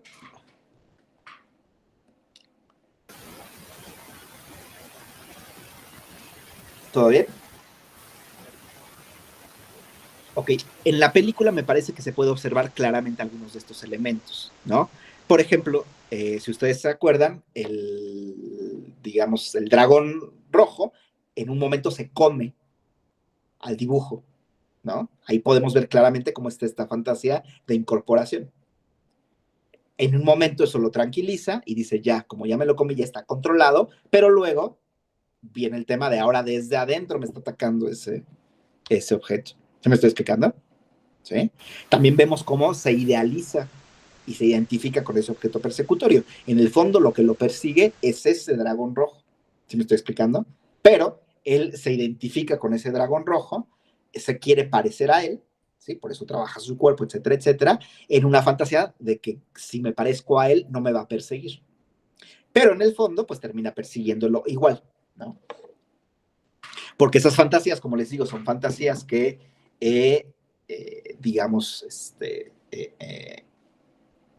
tranquilizan momentáneamente al psiquismo, pero eventualmente se vuelven angustiantes por sí mismas. ¿Okay? Ahora, la última forma de defensa contra ese pecho malo, ¿sí? Ya hablé de varias, hablé de la defensa de la identificación proyectiva, la incorporación, la identificación con él, etcétera.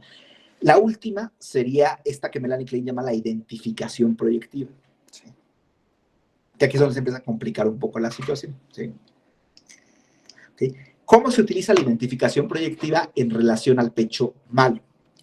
Bueno, básicamente lo que hace el psiquismo, el aparato psíquico, es proyectarle ese pecho malo las partes buenas de uno mismo. O sea, el niño toma sus propias partes buenas y se las proyecta al pecho malo, las deposita ahí. ¿Ok? Buscando esa es la fantasía, por eso era muy importante el tema de la fantasía.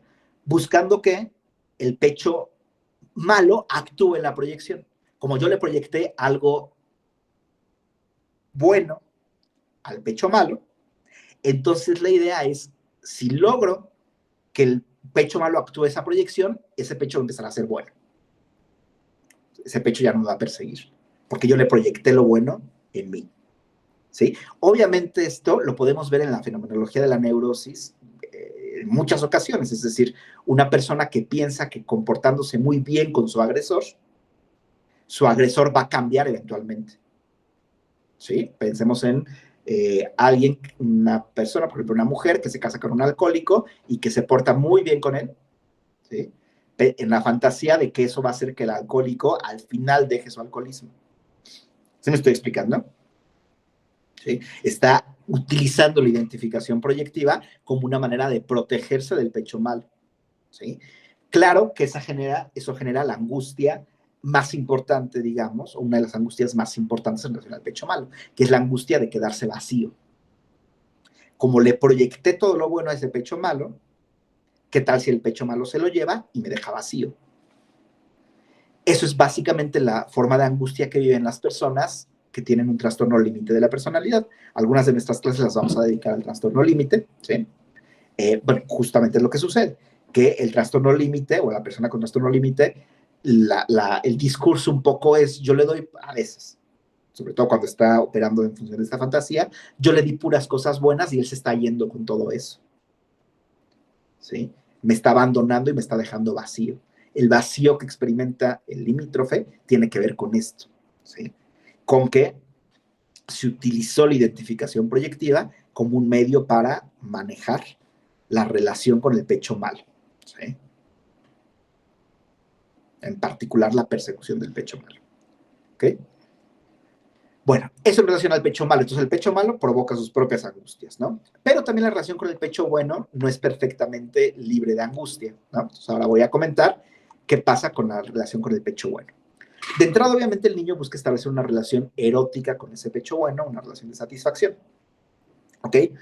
Y evidentemente el pecho bueno dijimos que se construye para que el pecho bueno ayude a proteger al niño del pecho malo. ¿Sí? Ahora, ¿cómo construye el niño al pecho bueno? Bueno, básicamente a través de proyectar en el pecho bueno su propio instinto de vida. ¿Sí? Es decir, se idealiza a ese pecho. ¿Okay? Pero otra vez, eso provoca una angustia muy particular. Y la angustia es que se provoca es que, otra vez, el niño se quede vacío por haberle proyectado tanto instinto de vida al pecho bueno. Entonces eso provoca la idea de él es demasiado bueno y yo no soy nada para él. No soy nada para ella, ¿sí? Para el pecho. ¿Sí? Él es demasiado bueno para mí.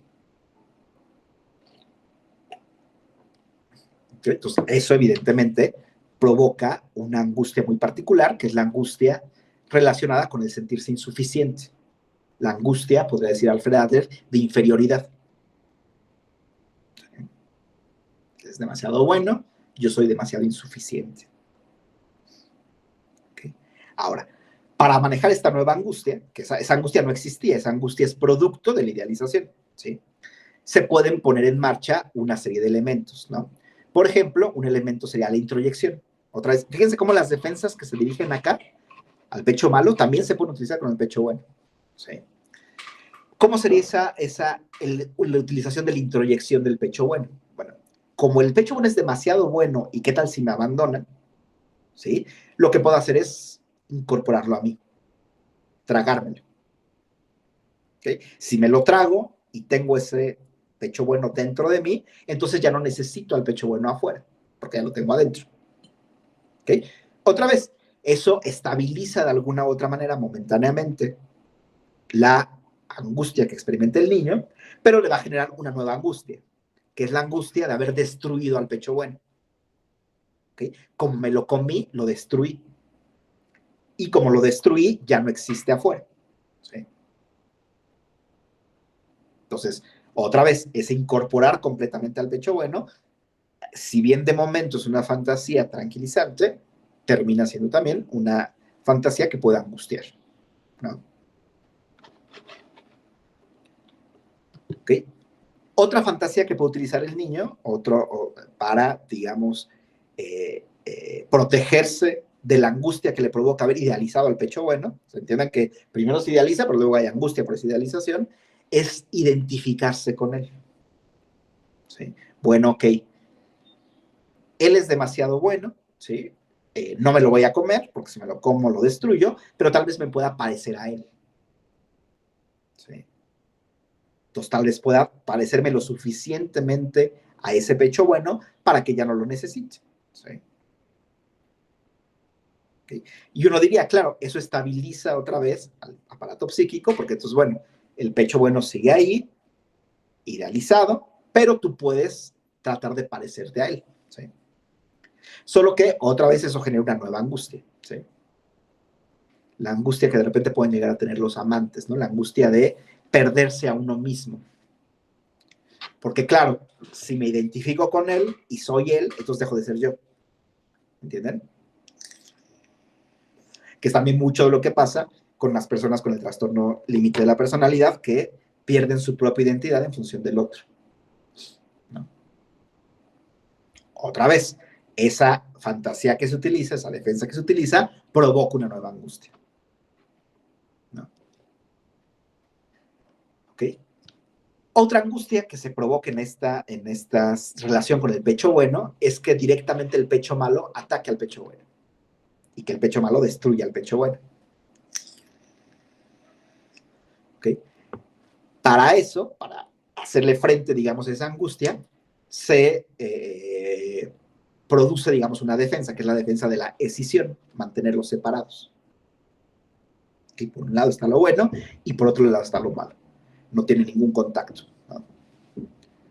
Esto se ve reflejado un poco en los obsesivos, ¿no? Cuando, por ejemplo, no sé si ustedes ubiquen este fenómeno del obsesivo más o menos cotidiano, no es normal, que es que no pueden unir la comida, ¿no?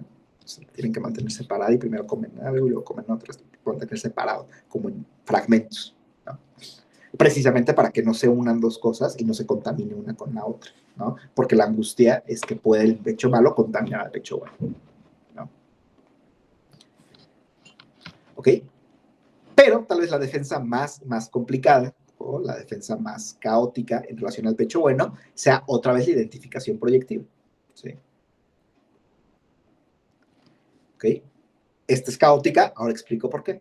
Porque con respecto al pecho bueno, la identificación proyectiva es lo que hace es lo siguiente. Le proyecta al pecho bueno las partes negativas de uno mismo, es decir, el propio instinto de muerte. ¿Para qué? Para devaluarlo. ¿Okay? Ese pecho bueno idealizado es demasiado bueno. Es tan bueno que no soy suficiente para él.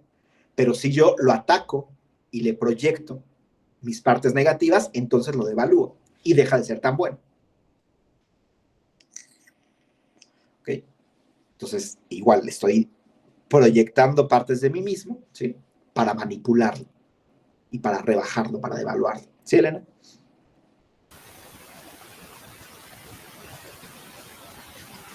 Ups, creo que no te alcanzo a escuchar, Elena.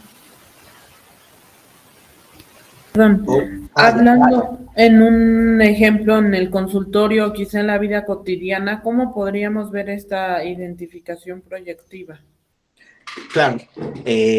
Por ejemplo, digamos que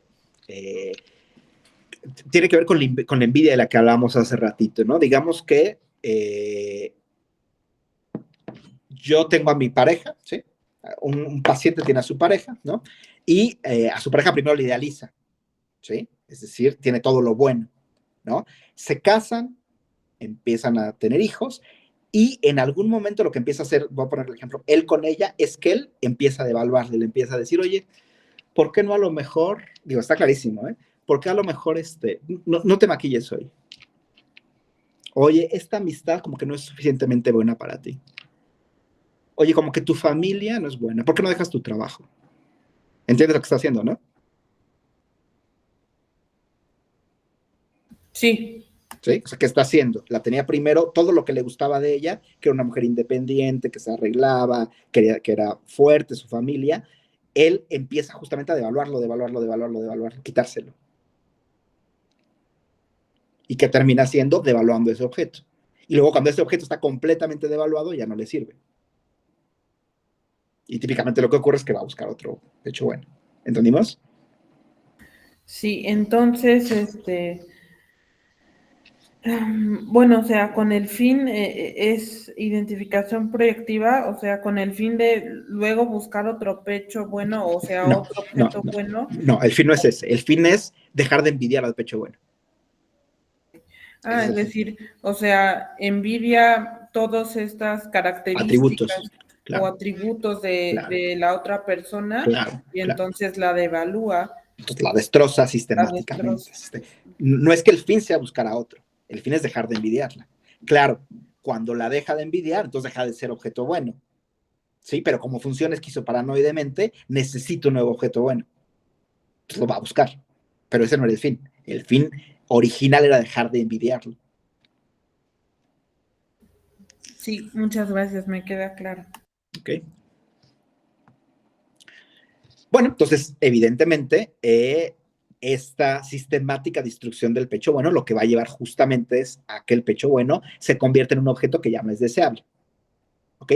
Pero si ese objeto ya no es deseable, entonces ya no necesito introyectarlo y entonces quedo víctima del pecho malo. ¿Sí me estoy explicando? Entonces, fíjense ustedes, lo que quiero que les quede claro es lo siguiente. Cada nuevo intento de solución de la angustia genera más problemas. ¿Ya se dieron cuenta? ¿Sí? El bebé intenta hacer una cosa y le sale peor. Intenta hacer otra cosa, le sale peor. ¿Sí? Por eso Melanie Klein lo que nos dice es, en la epítome de estas formas de angustia, el niño recurre, sobre todo los bebés que no pueden escapar de esta posición, recurre a la última defensa posible, que es la defensa de desintegración del yo. Es como si el bebé dijera, intenté todo y sigo experimentando angustia, entonces el yo se desintegra. Que en la lectura de Melanie Klein sería lo que pasaría en la psicosis infantil. Ella al autismo le llamaba psicosis infantil, ¿no? Entonces, el yo queda destruido, ¿no? Ya se destruyó para ya no experimentar ninguna forma de angustia. ¿Okay? Ahora, ¿cuál es el gran problema precisamente y por qué el niño está en esta posición esquizoparanoide? ¿Por qué puedo quedar en esta posición esquizoparanoide? Porque lo que de alguna u otra manera predomina en mi relación con el pecho bueno es justamente la envidia. Cuando el pecho bueno se idealiza, al mismo tiempo se le empieza a envidiar. Y esa envidia sobre el pecho bueno lo que hace es que yo ponga en marcha defensas, ¿sí? La identificación, la incorporación, la identificación proyectiva, defensas que no me van a servir, que no le van a servir al niño para acallar la angustia, ¿sí? Acá les voy a hacer una pregunta, a ver si alguien lo ubica. Entonces, ¿cómo se sale de la posición esquizoparanoide? Porque si se fijan, cada fantasía y defensa que se utilizó puso peor las cosas. Al principio el bebé se quería deshacer de su instinto de muerte e hizo un caos, un regadero, que le fue provocando cada vez más angustias y fantasías más complejas. ¿Cómo salir de eso? ¿Alguien lo ubica? De hecho, ya lo dije hace rato, pero a ver si alguien lo ubica. O sea, ¿qué fantasía le permite salir al niño de la posición esquizoparanoide? ¿No es con la culpa y después la reparación? No, esa es la que le permite salir, pero de la posición depresiva. Justamente es esa, pero de la posición depresiva. No, se llama la gratitud. La gratitud. ¿Ok? Cuando el niño es capaz de generar esta nueva fantasía de gratitud hacia el pecho bueno, entonces ya no necesita envidiarlo, ¿sí? Porque se siente agradecido con él. Y si no necesita envidiarlo y se siente agradecido con él, entonces el niño lo empieza a incorporar sin la angustia de deshacerlo, ¿sí? Porque no es un ataque. Y eso va a permitir que eventualmente el niño el yo del niño se fortalezca. Ay, déjenme, pongo esto. Que el yo del niño se fortalezca. Un poco la lógica es la siguiente, ¿sí? Ya para redondear cómo se sale de la posición esquizoparanoide. Primero, tiene que haber algunos elementos importantes. Las experiencias de gratificación tienen que predominar, ¿no? O sea, si tenemos un cuidador, pues perfectamente incompetente, digamos, que es un cuidador muy negligente, el niño lo que va a alimentar es la envidia y lo que va a alimentar es la angustia hacia el pecho malo. Entonces, primero tiene que haber muchas experiencias de gratificación, ¿no? Después, el niño tiene que empezar a desarrollar la confianza en el objeto bueno, en el pecho bueno. O sea, que ese pecho bueno no me va a abandonar por yo ser insuficiente. ¿Sí? Porque entiendan que el niño empieza a experimentar la sensación de estoy completamente incompleto en relaciones de pecho bueno. ¿Sí? Un poco como estas, hace rato hacían alusión a cuestiones religiosas, ¿no? Un poco como estas plegarias donde uno dice es que yo no significo nada en relación a ti. Yo sé que tú estás nada más aquí conmigo porque me amas, porque yo no merezco tu amor, etc. Entonces, un poco esa sensación, o sea, se desarrolla esa confianza de que ese pecho bueno va a estar independientemente de que yo no sea suficiente para él, ¿no? Y se empieza a desarrollar confianza en el yo, ¿no? Eso provoca que el niño sea capaz de identificarse con el pecho bueno sin el miedo de fundirse en él. Lo cual hace que se aumente la fuerza del yo, se reduzcan los mecanismos esquizoparanoides de los que hablé, ¿sí? También ya no se necesita la decisión, ¿sí? Y entonces poco a poco el niño va a ser más capaz de tolerar su propio instinto de muerte. Si el niño se vuelve más capaz de tolerar su propio instinto de muerte, ya no necesita proyectarlo en un pecho, porque ya lo reconoce como parte de él. Y eso da lugar a la integración del objeto. Ya no hay pecho bueno y pecho malo, sino es la misma madre, ¿sí? Que a veces tiene sus lados buenos y a veces tiene sus lados malos. ¿Okay? Para que todo esto funcione, tiene que prevalecer la fantasía de gratitud. Si lo que prevalece es la envidia, según Melanie Klein, el niño no va a poder salir de la posición esquizoparanoide. Ahora, dejen el niño. Si mi relación con cualquier persona, con cualquier contexto prevalece la envidia, voy a funcionar a nivel esquizoparanoide. ¿Sí? ¿Okay? Cuando estamos enamorados, nada más como para un ejemplo más cotidiano, ¿sí? De repente siempre necesitamos ejemplos cotidianos. Cuando alguien se enamora, funciona de manera esquizoparanoide porque en el fondo el enamoramiento, así puntualmente el enamoramiento, ese fenómeno casi neuroquímico, es envidia hacia el objeto. Como envidio al objeto, lo tengo que tener conmigo todo el tiempo, ¿no? Y yo me siento pequeñito en relación a ese objeto. Y por eso es tan fácil que ese enamoramiento se descomponga, ¿no? En agresión o en identificación proyectiva, etcétera, etcétera. ¿Sí?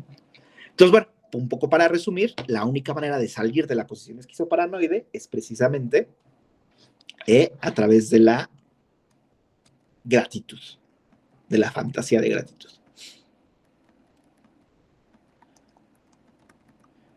¿Ok? Ahora, doy un poco de panorama con respecto a la psicopatología. Ahora, obviamente, regreso a la mente del bebé, ¿no? Cuando no se puede establecer gratitud como tal, ¿sí?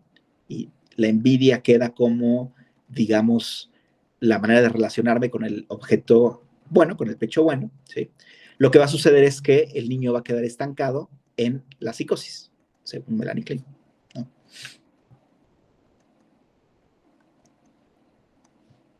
¿Okay? Y en toda la fenomenología psicótica, llamémosle psicosis como tal, trastornos esquizoides, trastornos esquizotíficos, trastornos esquizofrénicos, ¿sí? ¿Por qué? Porque lo que pasa en estos trastornos, según Melanie Klein, es que la envidia dañó irremediablemente al pecho bueno. Y entonces el psicótico siempre vive todos sus vínculos de manera esquizoparanoide.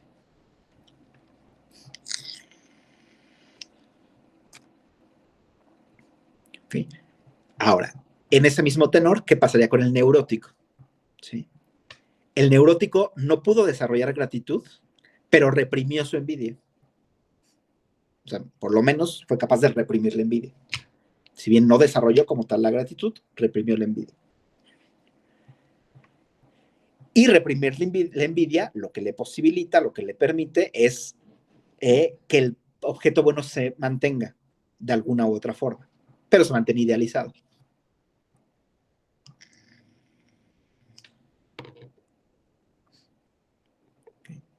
¿Qué pasaría con una persona saludable? Melanie Klein hace esta distinción entre neurosis, psicosis y saludable. Una persona saludable desarrolla la gratitud plenamente o mucho más plenamente, ¿no?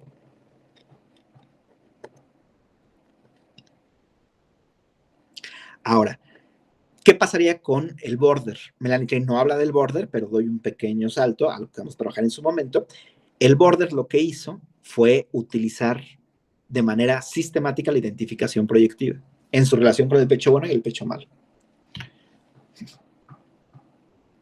Entonces el border ni reprimió su envidia, ni tampoco permitió que la envidia destruyera por completo al pecho bueno. Sin embargo, utiliza la identificación proyectiva, que es el mecanismo que más angustia genera, ¿no?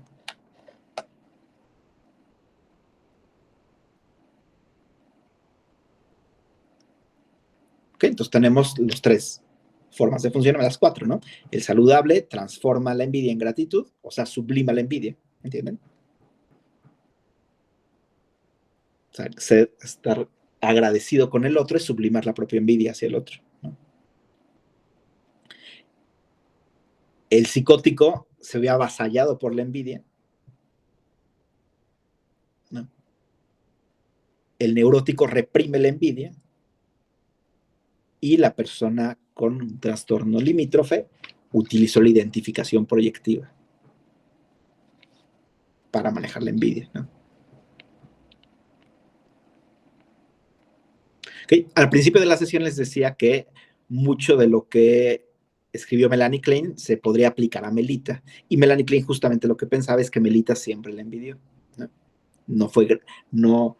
Nunca le agradeció, digamos, su labor de madre, y por eso, bueno, se fue con Anna Freud, ¿no?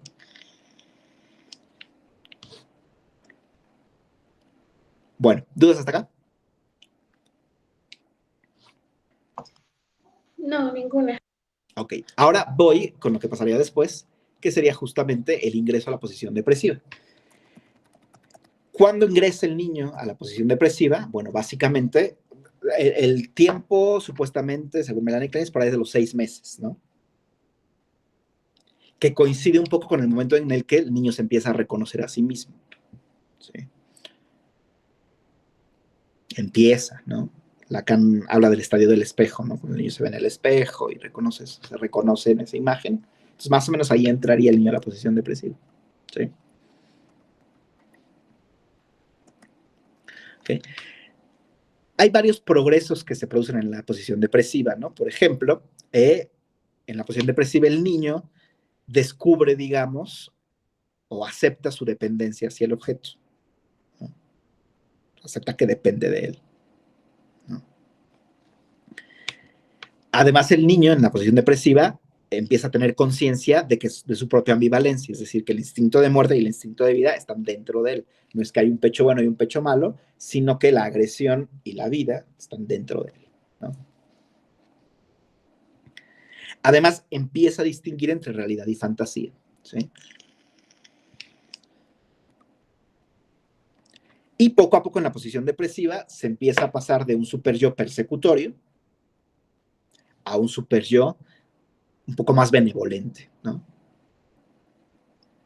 No persigue tanto, sino da más cariño, ¿no? Ahora, insisto, a la posición depresiva solo se puede acceder a través de la gratitud, ¿no? Pero la posición depresiva trae nuevas ansiedades, ¿sí? ¿Okay? ¿Cuál es la ansiedad depresiva más importante? La más importante es la de haber dañado irreparablemente al objeto bueno, ¿sí? Al pecho bueno, o al objeto bueno, más bien. Ya no es el pecho, sino al objeto bueno. ¿No? O sea, el niño puede tener la sensación de que con su propia agresión destruye al pecho bueno, ¿sí? Un poco es lo que pasa con los niños en este periodo que le llaman los terribles 2 años, donde el niño es como, le llaman voluntarioso, ¿no? Caprichoso, llora, dice que sí, luego dice que no, quiere una cosa y luego quiere otra, porque justamente el niño está elaborando su agresión, ¿no? Pero tiene miedo que en esa elaboración de la agresión pueda llegar a destruir al pecho bueno.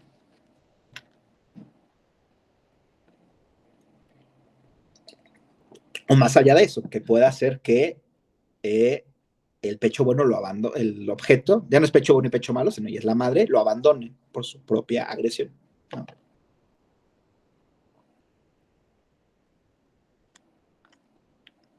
¿Okay? O sea, todavía el niño no tiene completamente elaborada su propia agresión, pues todavía le sigue generando angustia, ya no la proyecta, pero ahora le genera angustia el mismo ser tan agresivo que destruye al pecho bueno, ¿no? Perdón, a la madre. ¿Okay? Ahora, parte de esta angustia implica que el niño reconoce su dependencia profunda hacia su cuidador y esa dependencia le genera angustia. ¿Okay? Y como siempre, cuando hay una angustia, hay una defensa y fantasías para protegerse de esa angustia. ¿Sí? ¿Alguien ubica cuáles son las defensas que usa el niño contra la ansiedad depresiva?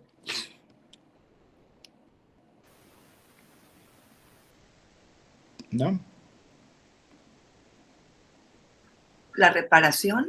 No, esa es la fantasía que utiliza para salir justamente de la angustia maníaca, de la angustia depresiva, pero antes de utilizar la reparación, utiliza defensas un poco menos funcionales que la reparación, utiliza lo que Melanie Klein llama las defensas maníacas. ¿Okay? ¿Qué son las defensas maníacas? Bueno, es una actitud en la cual el niño niega completamente la dependencia del cuidador.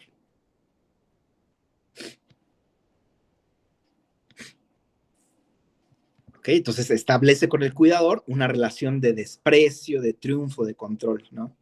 Es decir, es como que voltea la situación, ¿no? No es que yo dependa de ti, sino tú dependes de mí. ¿Sí? Un poco, otra vez regreso a las relaciones amorosas, un poco cuando se han visto a sus pacientes, ¿no? Que cortan con su pareja y un día se levantan como diciendo, no lo necesito, no es nada para mí, yo soy 1000 veces mejor que esa persona. Es como que está maníaco, ¿no? Está negando profundamente el dolor que todavía experimenta por la pérdida. ¿Okay? Y se ve claramente en los niños de 2 años que utilizan, digamos, estas defensas maníacas donde establecen una relación de control muy fuerte sobre sus objetos, ¿no? Y claro, esas defensas maníacas, a su vez, generan nuevas angustias, ¿sí? Una nueva angustia. Que la nueva angustia fundamental es que precisamente en esa actitud de control sobre el objeto lo termine destruyendo. Eso puede hacer que el niño regrese a la posición esquizoparanoide. ¿Sí?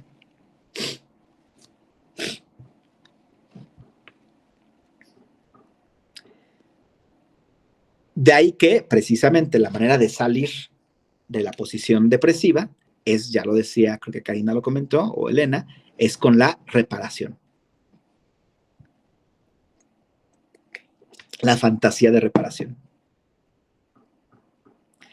¿Qué es la fantasía de reparación? Si te dañé, objeto, si te lastimé, pero bueno, voy a utilizar mi amor para curarte.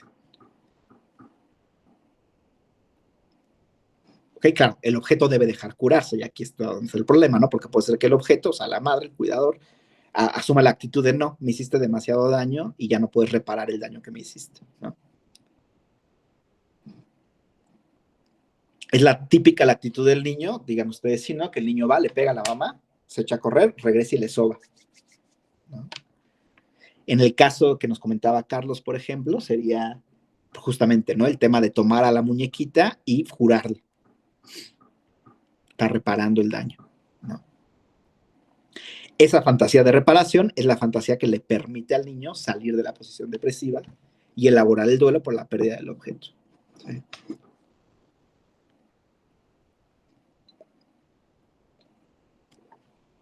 Y llevaría, digamos, a la persona a una salud mental razonablemente equilibrada, ¿no?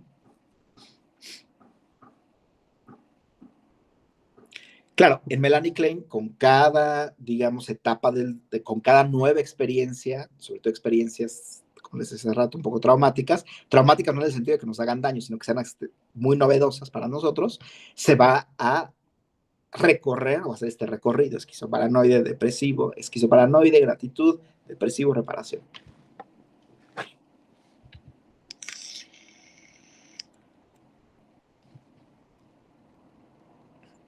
¿Ok? Incluso, por ejemplo, que esto a mí me parece lo más capital, que es lo que yo nada más me gustaría como aportar, porque me gusta la teoría de Melanie Klein, pero para mí, Karen, o sea, el hecho de que piensa que todo está en el niño, me parece un error, ¿no? Lo único que no puedo decir es que la madre hace lo mismo con su hijo. Cuando el cuidador hace lo mismo con su hijo, primero se relaciona con él de forma esquizoparanoide, luego tiene que generar gratitud hacia él, luego viene la fase depresiva y luego tiene que establecer una relación de reparación respecto a él, ¿no? Entonces, para mí viene de la madre todo esto, ¿no? Hacia el hijo.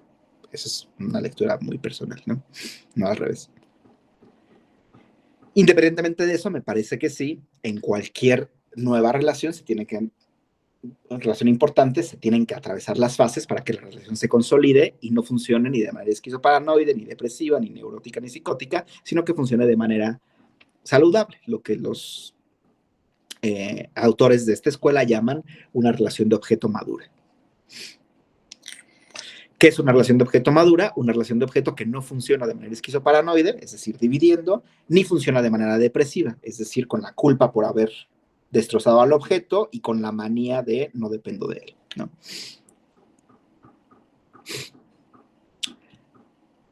Bueno, ¿alguna duda?